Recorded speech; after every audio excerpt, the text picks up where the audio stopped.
보실 말씀은 요한복음 6장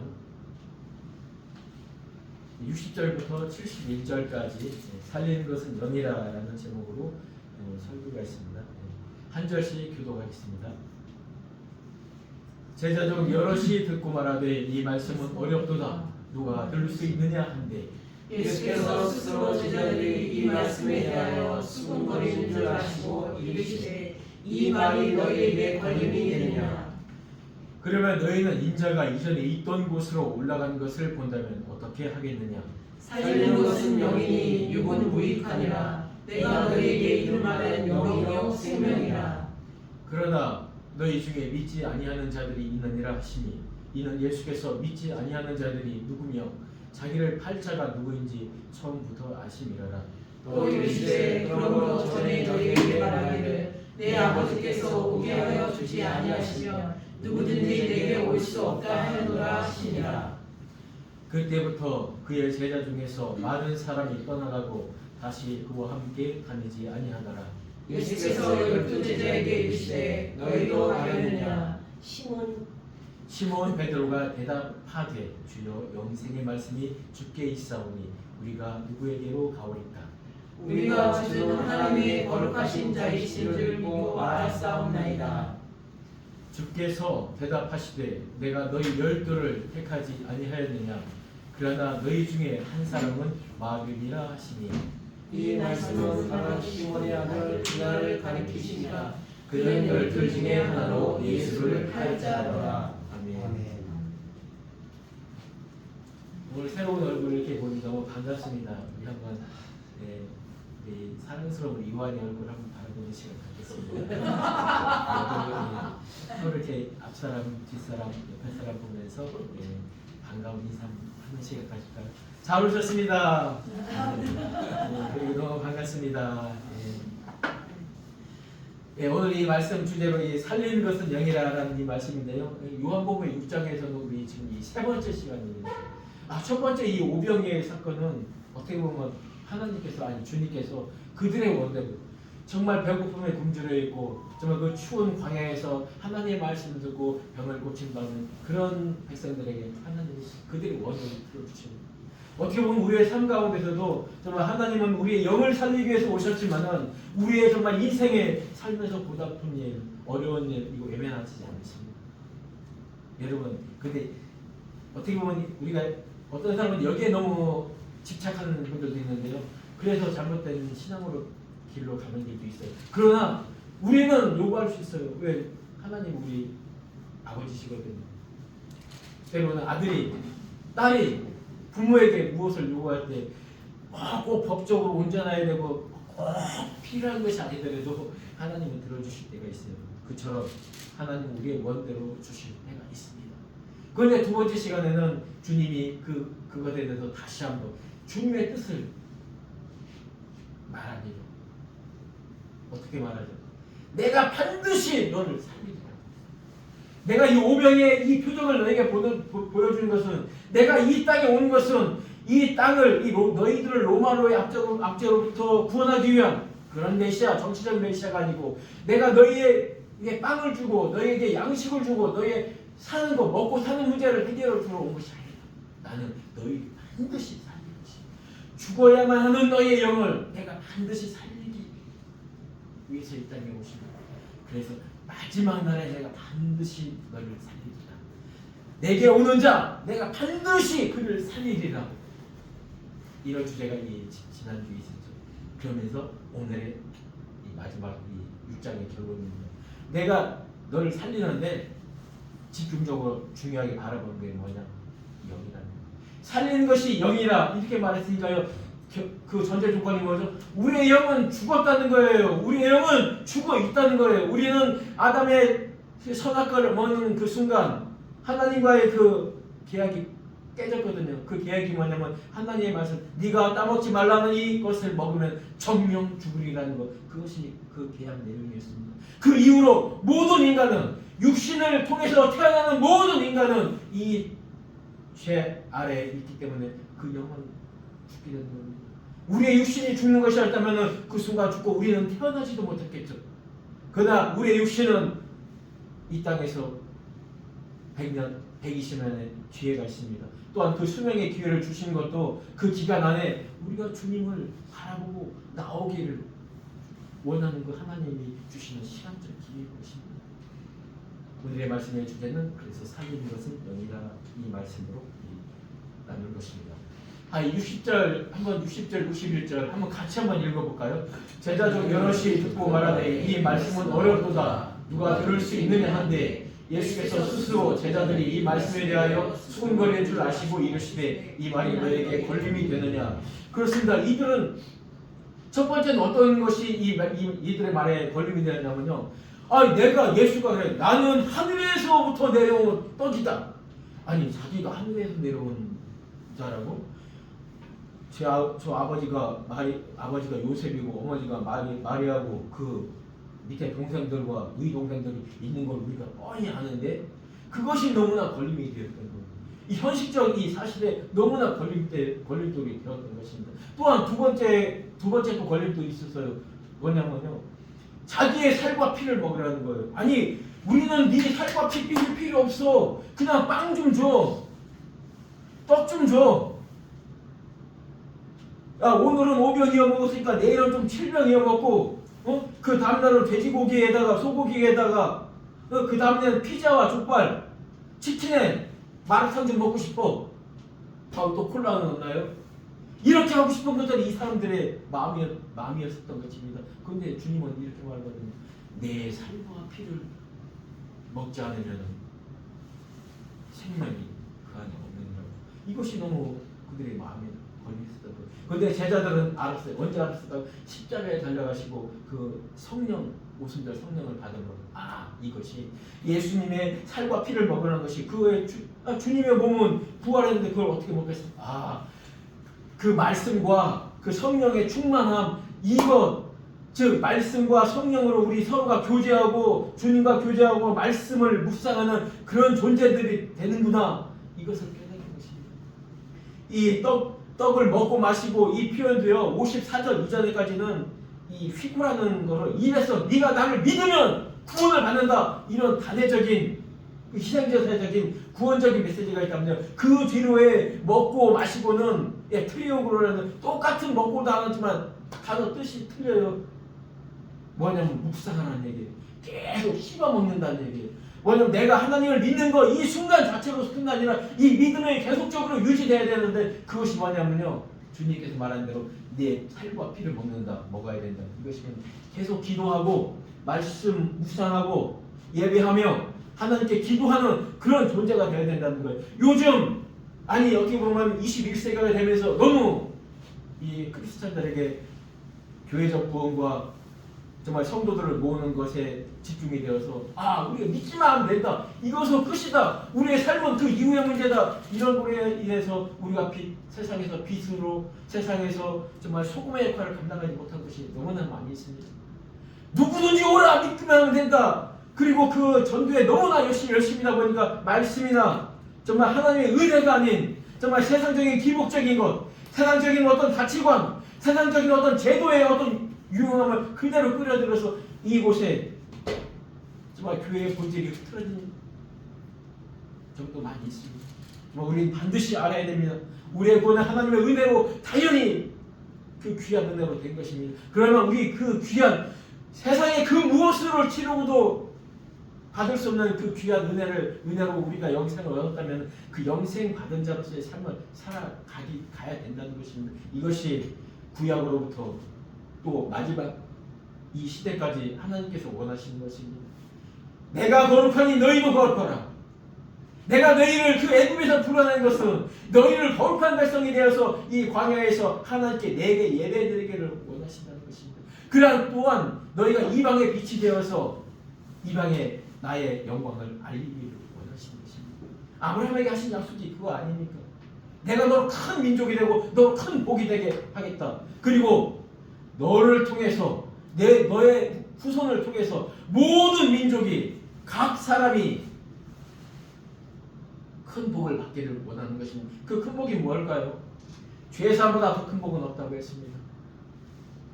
죄를 기억하지 않는 것보다 더 큰 은혜가 없다고 했습니다. 그 은혜를 우리가 받습니다.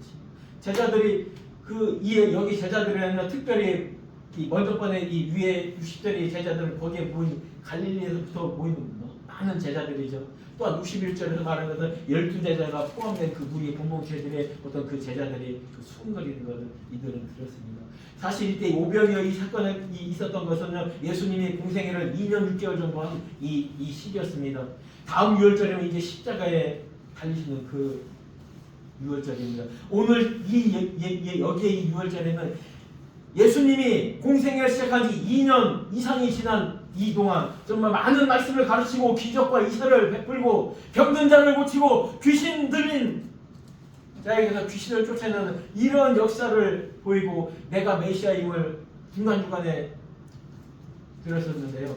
결국 이곳에 모인 자들이 정말 수많은 자들이 모였습니다. 그런데요, 이 중에서 마지막 남은 자들은 제자들 12제자와 그들과 아주 가까운 피부치들밖에 안 남았다는 것입니다. 그러나 예수님은 결코 실망하지 않습니다. 또한 이것도요, 전지전능하신 그 주님이 누가 그들이 이렇게 수군거리고 이런 거를 말해 주어서 아는 게 아니에요. 스스로 알았다는 거예요. 왜냐하면 하나님 말씀이 이미 구약에 기록되어 있었거든요. 이사야의 말씀, 이사야 8장 14절 15절에도 그리고 이 시편에도 이것이 그대로 기록되어 있어요. 그 날에 그가 성전이 되어서 오시리니 이스라엘의 두 집, 북이스라엘 남유다죠. 그 두 집의 민족들이 걸림이 되어서 넘어지게 된다고요. 이 말씀이 이사야에 이미 기록되어 있습니다. 그런데 그거로 끝난다면 우리는 좀 안타깝죠. 그러나 11절 이후에는 그러나 내가 이새의 뿌리로부터 새로운 언약을 맺을 자를 보내겠다. 예수님이 이 땅에 오신 거예요. 그러니까 62절, 63절에는 이제 그거에는 말을 너희가 걸림이 되느냐? 네, 걸림이 될 수밖에 없다. 말씀이 기록되어 있고 너희가 정말 내가 죽어서 성령이 오기 전까지는 이 12제자들까지 계속 걸려 넘어지잖아요. 60절에 말합니다.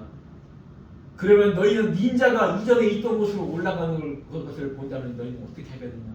내가 하늘로부터 예수님이 내가 하늘로부터 내려온 떡이다. 내가 하늘로부터 온다. 이 말이 어떤 거냐면 당연히 단순히 하늘에서 내려온 떡이다 이런 것이 아니라요. 내가 하나님이다라는 얘기예요. 내가 하나님이고 내가 너희 창조주고 이 땅에 너희 죄, 너희의 이 죄로 인한 이 속박과 이 얽매임에서 풀려나갈 존재는 인간으로서는 할 수 없는 걸 이들은 알거든요. 오직 메시아 하나님만이 하실 수 있는데 그 하나님이 내가 인간의 몸으로 이 땅에 왔다는 거예요. 그러면 내가 그곳으로 올라가는 것을 보면 어떻게 해? 그때서야 너희가 믿겠니? 이 말하는 거 1년 후에 있을 것을 그대로 이야기하는 것입니다. 이 예수님의 정말 부활과 이 승천의 사건 정말 많은 무리들이 봅니다. 한 500여 무리가 봤다고 합니다. 그것을 보여주신 거예요. 그리고 또한 이들이 또 두 번째 걸림돌이 무엇이겠습니까? 우리는 떡과 포도주와 우리 먹고 사는 것 그리고 우리가 독립해서 정말 우리가 정말 이 다윗의 왕국처럼 예전처럼 정말 우리 이스라엘뿐만 아니라 우리 주변 민족까지 다스리는 그런 민족이 되기를 원했었어요. 그런데 주님이 63절에 말하죠. 살리는 것은 영이다. 영이니 육은 유익하다. 나는 너의 영을 살리기 위한 거야. 너의 영을 살리러 온 거야. 내가 너의 육을 살리러 온 것이 아니라 내가 너의 영을 살리러 온 것이야. 내가 너에게 이른 말은 영이요 생명이라. 내가 너에게 이른 말이 너의 영을 살리는 너의 영에 생명을 주는 그런 말이라는 것입니다. 그 예수님의 말이 뭐죠? 내가 너희 구세주라는 거예요. 내가 너희를 죄에 속해준 그 말을 믿는 자의 영에 산다는 거예요. 우리의 영은 어떤 때에 삽니까? 예수 그리스도가 나를 위하여 내 죄를 위하여 십자가에 죽었다는 것을 고백하고 그것을 믿는 자 그의 영이 산다는 거예요. 그렇지 않으면 주님과 무관한 존재입니다. 사실 이 60절, 61절 이 말을 보면 베드로전서에도 이렇게 기록되고 있습니다. 그런 믿는 너에게는 이 예수님이 보배이나 믿지 않는 자에게는 건축자들이 버린 그 돌이 모퉁이의 머릿돌이 되고 또한 부딪히는 돌과 걸려 넘어지게 하는 바위가 되었다 하느니라. 이처럼요 우리는 주님을 믿는 우리에게는 이 예수님이 복음의 능력이 되어서 우리를 구원하는 그 유일한 길이 됩니다. 그러나 믿지 않는 자들에게는요 그것이 걸림돌이 돼요. 아니 뭐 믿어야 된다고 착한 일 하면 되는 게 아니고 나 한 달에 1,000만 원 벌어서 9천만 원 어려운 사람들 도와주고 그런 일 하면 되는 게 아니야? 이렇게 오히려 세상 사람들한테는 걸림돌이 되는 거예요. 내가 누구를 믿어? 내 주먹을 믿어야지. 내 능력을 믿어야지. 내가 열심히 일해서 내가 계획도 세우고 내 앞날도 개척해 나가야지. 이런 자들에게는 이것이 이 걸림이 된다는 것입니다. 이들은 하나님은 이 이스라엘 민족에게 하나님 나라를 건축하는 그 민족으로 처음 불러주셨습니다. 그러나 이들은 그것을 행하지 못하였죠. 64절 보겠습니다. 그러나 너희 중에 믿지 아니한 자들이 있느니라 하시니 이는 예수께서 믿지 않는 자들이 누구며 자기를 팔 자가 누구인지 처음부터 아시니라.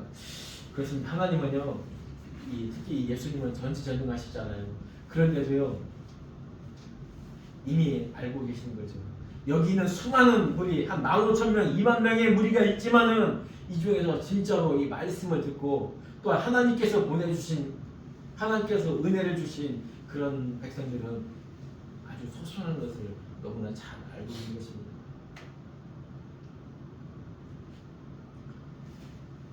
왜 이곳에 왔는지 그들은 자기 자신들의 목적을 가지고 온 것이에요. 주님이 영을 살리기 위한 그 목적으로 말씀을 하고 십자가를 지시는데 여기에 따라온 수많은 무리들은 자신들의 목적, 병 고침을 받기 위한 그 목적, 그리고 내가 먹고 사는 이 문제를 해결하기 위하여 온 사람들이 많다는 것이죠.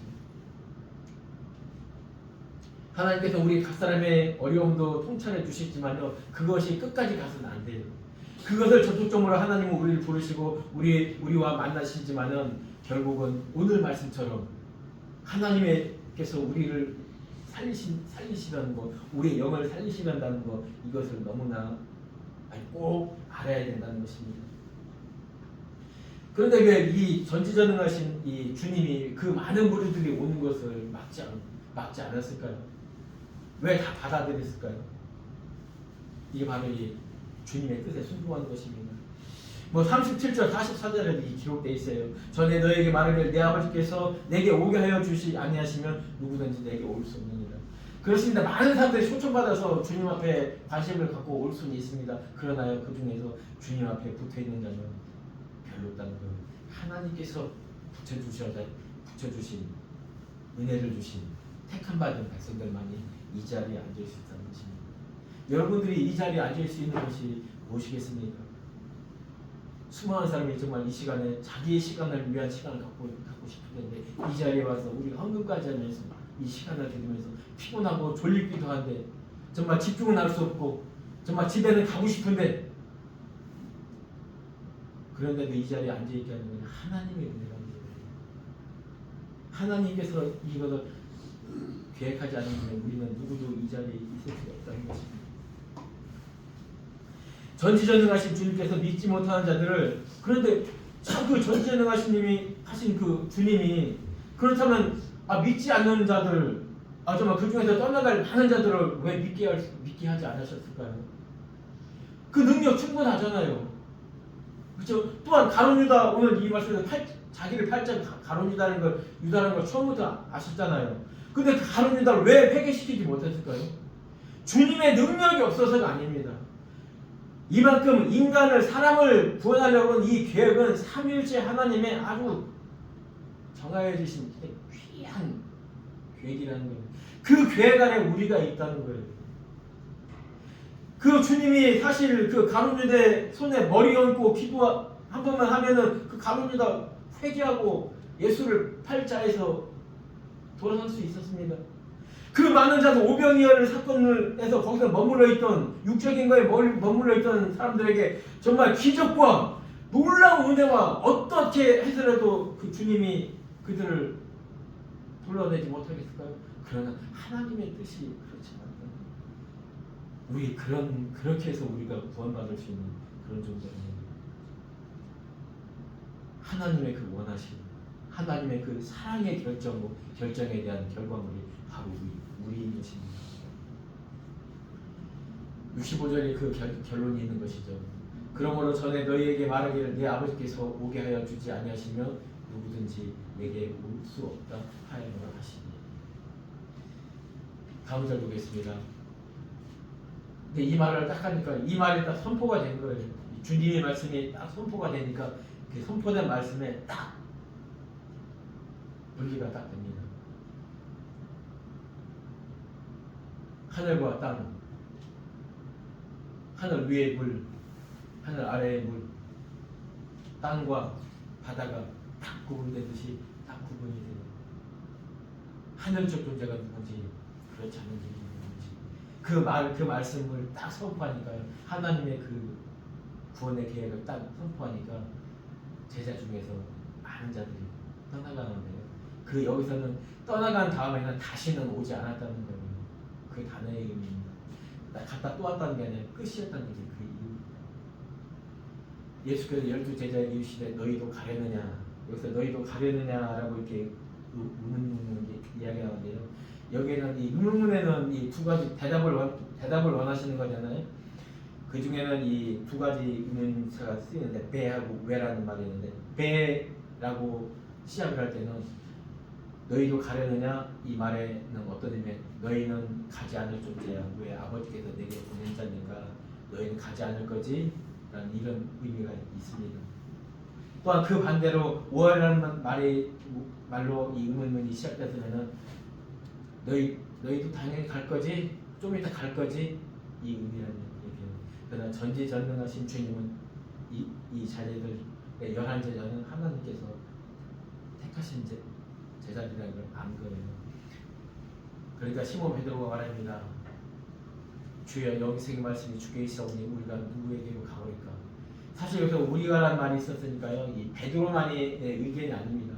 이때 당시 아니 지금도 우리나라에도 그런 것이 뭐 관용적으로 있지만은 우리도 그렇잖아요.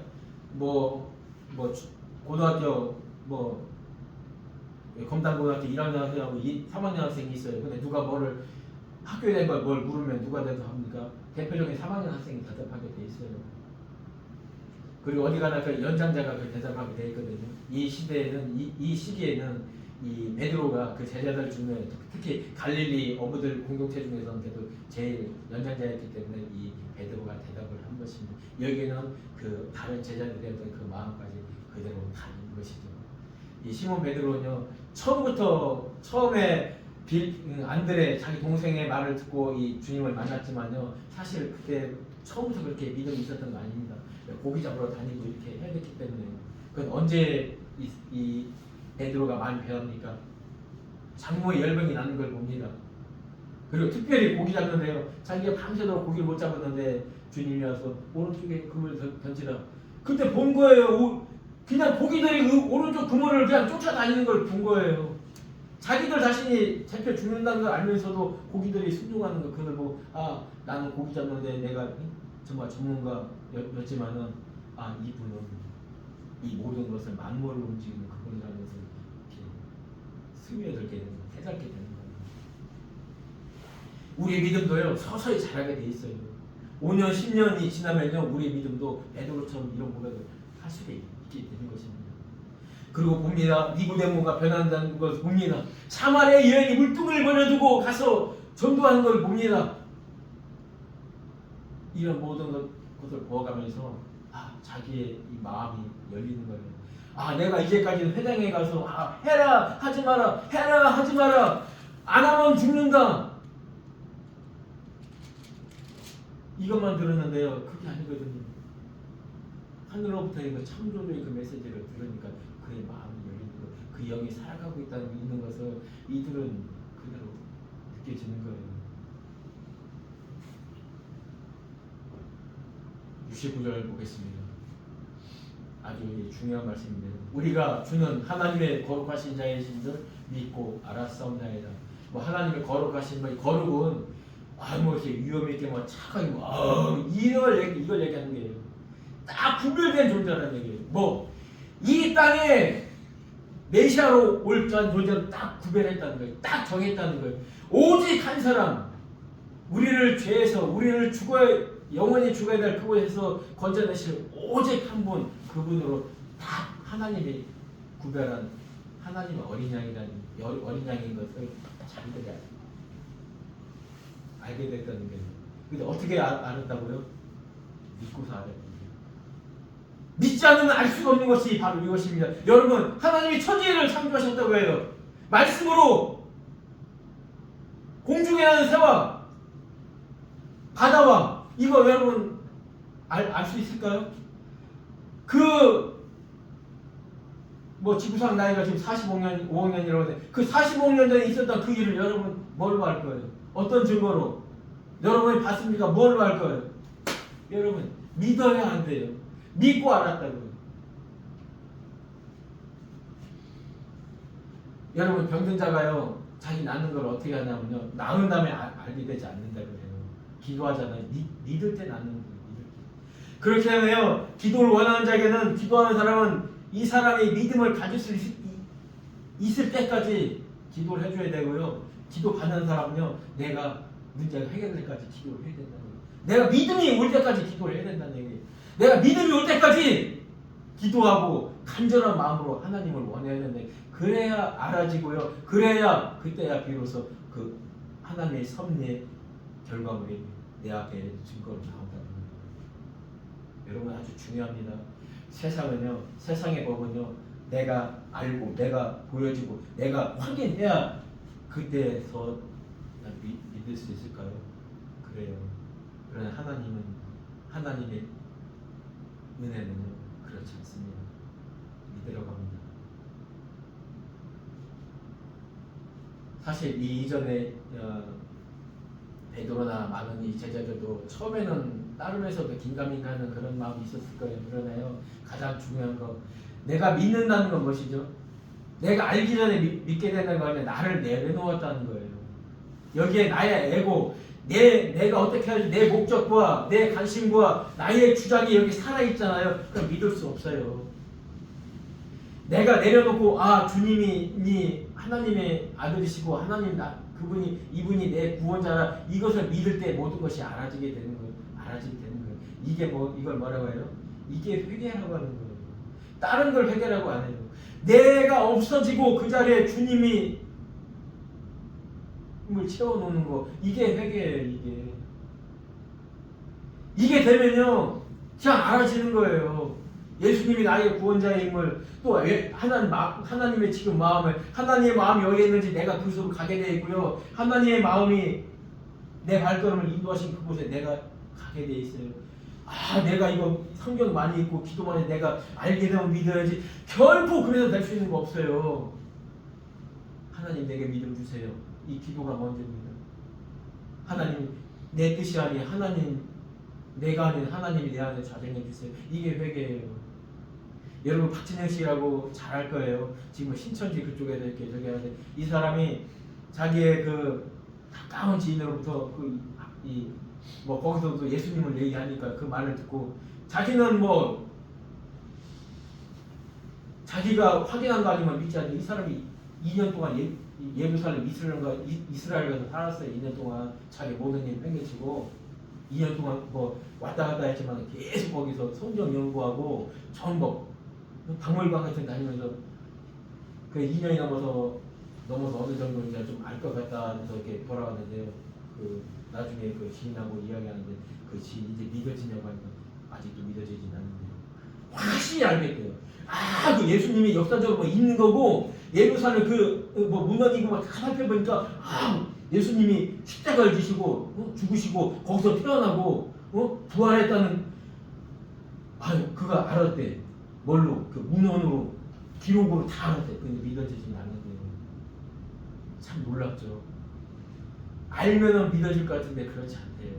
믿어야지 알아지는 것, 이게 바로 이 하늘의 법칙입니다. 이게 제자들 12제자들의 고백이라면 지금 이 시대에 우리의 성도들의 고백이어야 됩니다. 69절 한번 같이 한번 읽겠습니다. 우리가 주는 하나님의 거룩하신 자이신 줄 믿고 알았사옵나이다. 그렇습니다. 70절, 71절 이 말씀은 뭐 여러분들이 다 잘 아시는 이야기죠. 이것은 요한 공동체에 이렇게 기록해서 전해주는 말씀입니다. 이것이 내가 말한 70절, 71절 이 말씀이 사실인 건 너무나 잘 알지. 그렇다면 69절 이전의 그 모든 말씀도 너희가 믿으면 알아지는 그런 공동체. 왜? 이 공동체에서 요한의 나이가 지금 이때는 나이가 지금 거의 꽤 됐을 거예요. 80살 이상, 80 가까이 됐을 거예요. 그다음 그 공동체 안에 젊은 사람들은 그 예수님의 십자가와 부활사건에 대해서는 아무도 모르잖아요. 그러나 이렇게 요한은 기록을 하면서 그 공동체에 있는 그 새로운 성도들이, 새로운 크리스찬들이 하나님 믿음 안에 꼭 붙어 있기를 원하는 그런 마음이 있습니다. 이 요한으로서도 그 오병이의 사건 이후에 정말 그래도 한 10,000명 중에 한 1,000명이라도 좀 남아 있었으면은 정말 그 이후에 성도 교회에서 설교하고 가르칠 때 좋았을 거 아니에요. 이런 역사들가 있었어. 근데 그 10,000명, 20,000명 중에서 한 100명이나 있었을까 말까. 근데 이걸 그대로 전한 것은 뭐냐면 너희가 지금 이 자리에 있는 이 자체 이것이 사람의 힘이 아니라 하나님의 거룩하신 하나님의 귀하신 아주 놀라운 사랑의 결과라는 것을 전해주는 것입니다. 여러분, 우리 바로 그런 은혜의 존재들입니다. 여러분, 바로 그런 귀한 자들입니다. 그렇기 때문에 형제를 욕하는 것 자체가 큰 죄라고 하는 거예요. 형제를 미워하는 것 자체가 큰 죄라는 건데, 그 형제를 미워하는 것은 하나님의 사랑의 결정체인 그 성도를 미워하는 것입니다. 기도하겠습니다. 하나님 감사합니다. 오늘의 말씀을 통하여 정말 그 예전 그 2000년 전에 있었던 그 사건을 통하여서 정말 주님의 그 오병의 그 놀라운 기적을 보여주면서 우리 인생의 어려움과 우리 인생의 고달픔을 이해하시고 통찰하시고 통정하시는 그 주님이심을 또한 감사하게 들었습니다. 또한 그러나 하나님의 정말 주님의 이 땅에 오신 목적이 정말 우리를 다시 살리려는 것, 정말 우리의 죽은 영혼, 우리는 반드시 그 죽음을 향하여 정말 달려갈 수밖에 없고 우리의 인생의 결국은 죽음이며 영원한 형벌, 심판인 것을 우리가 또한 깨닫고 그 심판에 처할 우리를 살리기 위해서 반드시 우리를 살리신다고 하신 그 주님의 말씀을 기억합니다. 결국 오늘 이 시간에는 정말 주님이 살리는 것이 우리의 육적인 우리의 삶 이것보다 정말 우리의 영을 살리는 것에 초집중하시는 것을 알았습니다. 이제 우리가 주님의 살과 피를 먹는다는 것이 주님의 말씀과 정말 성령의 인도하심으로 함께 주님과 교제하며 정말 신앙의 생활을 끊임없이 해나가야 되는 것을 오늘의 메시지를 통하여 우리가 받았습니다.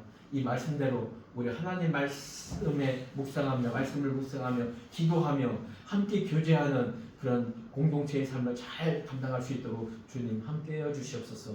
사랑 많으신 예수님의 이름으로 감사하며 기도하옵나이다. 아멘. 이 시간 함께 일어나셔서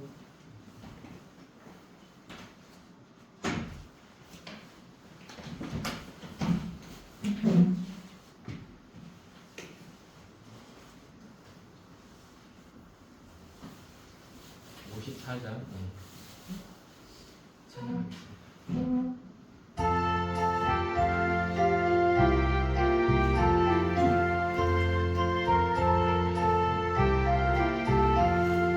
주여 복을 구하오니 편히 가게 하시고 사람마다 조례로 이기도록 하시고 왕야 같은 세상에서 항상 인도하소서. 주의 복된 말씀 듣고 무한 감사합니다.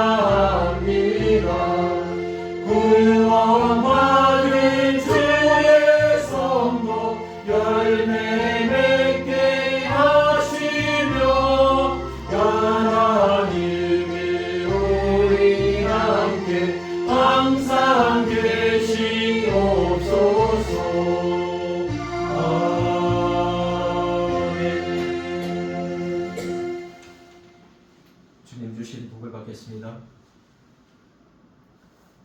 지금은 우리 주 예수 그리스도의 은혜와 하나님의 무한하신 사랑과 성령님의 감화와 교통하심이 이 자리에서 정말 주는 그리스도시요 하나님의 아들이심을 고백하는 모든 성도들 머리에와 하는 모든 일들 위에 영원토록 함께할지어다.